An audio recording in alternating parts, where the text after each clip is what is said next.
My stomach is getting ever more tense for an obvious reason.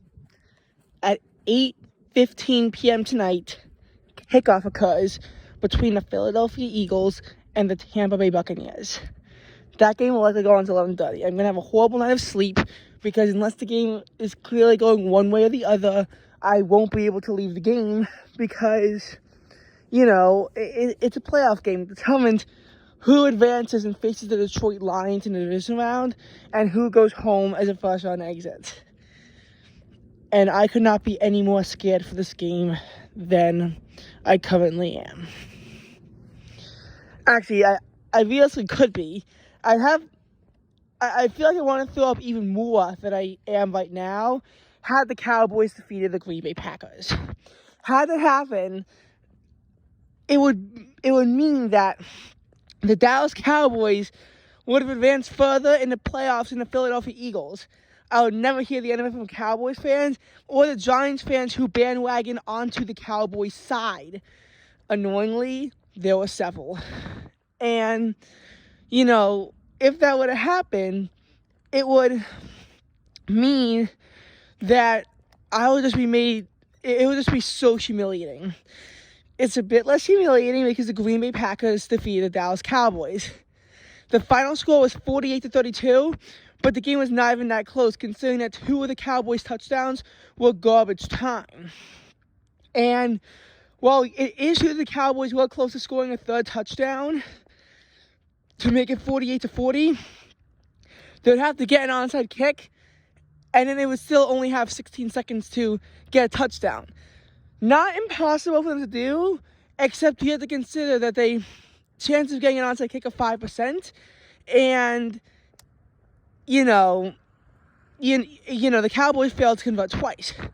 I guess that means statistically the chance of failing to convert all three onside kicks only about 86%, but that's still a high percentage for failing to convert three onside kicks. Again, it's hard because the ball has to travel at least 10 yards before the offense can recover it. The defense, they can recover it whenever they want. So, when Jordan Love got it after travel 9 yards, there was nothing the Cowboys, or no, maybe not Jordan Love, but when someone on the Packers recovered it with it having only traveled 9 yards, there was nothing the Cowboys could do to get the ball. And the Packers could do everything. It does not travel 10 yards for the defense to recover it, but for the offense, it has to travel at least 10 yards. That's the thing with an onside kick. You only use an onside kick when you have to. When you're down, say, 4 scores with less than 6 minutes left, you got to have that onside kick. You have to have the onside kick every single time you get a touchdown, because if you fail to get it, again, your chances of winning that game go down significantly. It was a bit scary for the Packers, but at the end of the day, they got the job done, and I was a loud Packers fan considering I'm really an Eagles fan, but I will cheer for the Packers to defeat the Cowboys, and I will again cheer for the Packers to defeat the 49ers because I don't want to see the 49ers succeed because, they're the 49ers. I'd rather see the Packers have some success.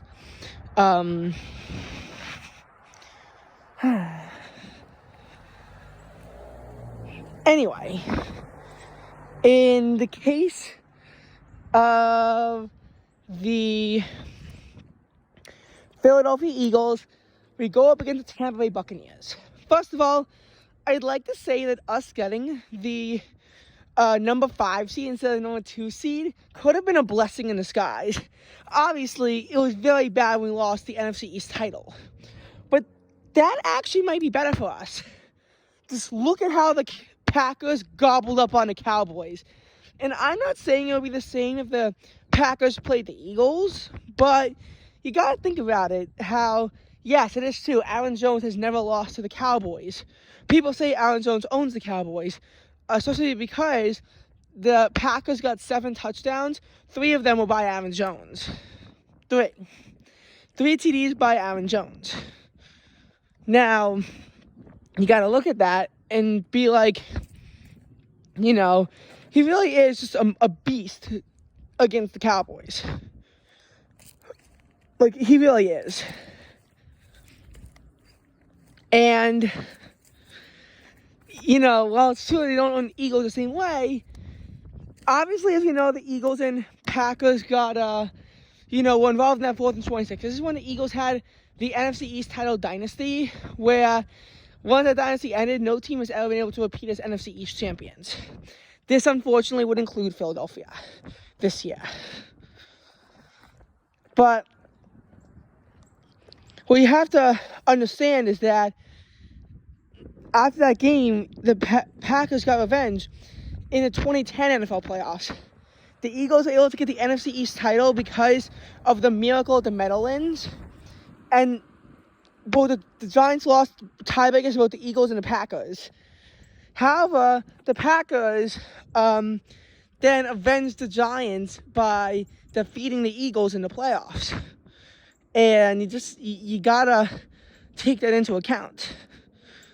You just have to take that into account, just gotta. Now, if Philadelphia was a 2 seed, we have to go up against the Green Bay Packers. The Green Bay Packers are, they're a hot team.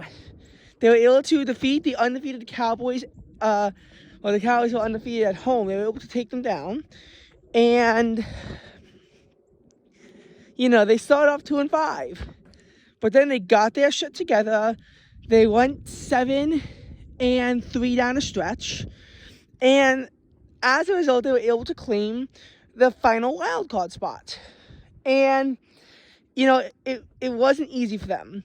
Because when they were still at 6-8, with 3 games left to go, they had to win out to make the playoffs.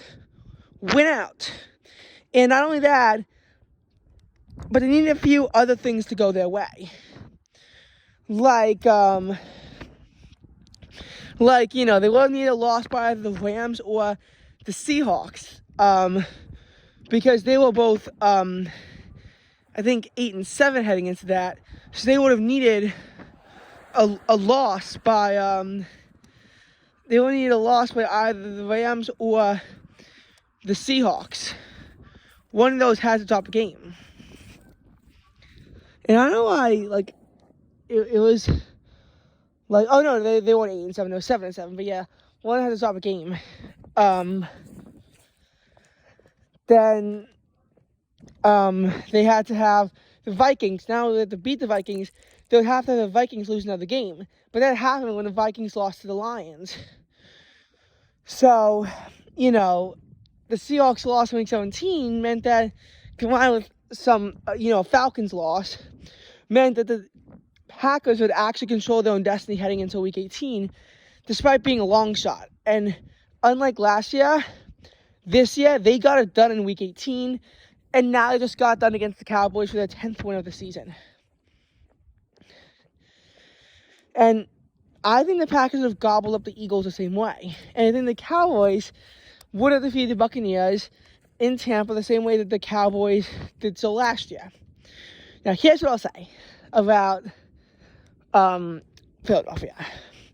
Philadelphia and Tampa, history is not on our side here. However, Tampa was our best win all season when we won 25-11.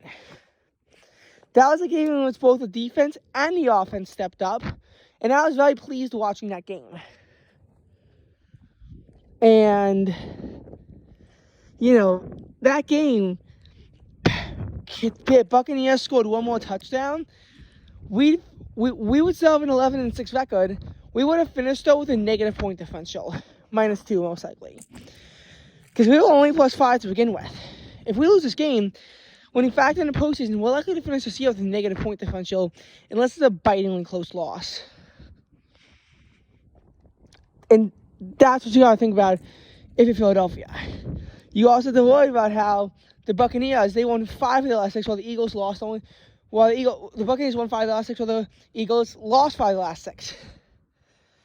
And you have to consider, for Tampa, they only lost to the Saints, which is why I'm glad that we are not going up against New Orleans.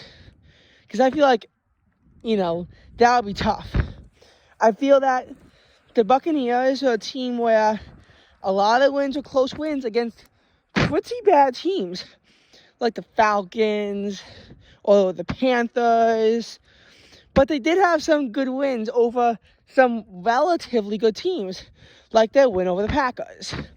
The Eagles got blown up by the two top seeds in the NFC, the 49ers and the Cowboys. However, when we had a bitterly close loss to the Seahawks, it began to get pretty worrisome if the Eagles really forced an exit.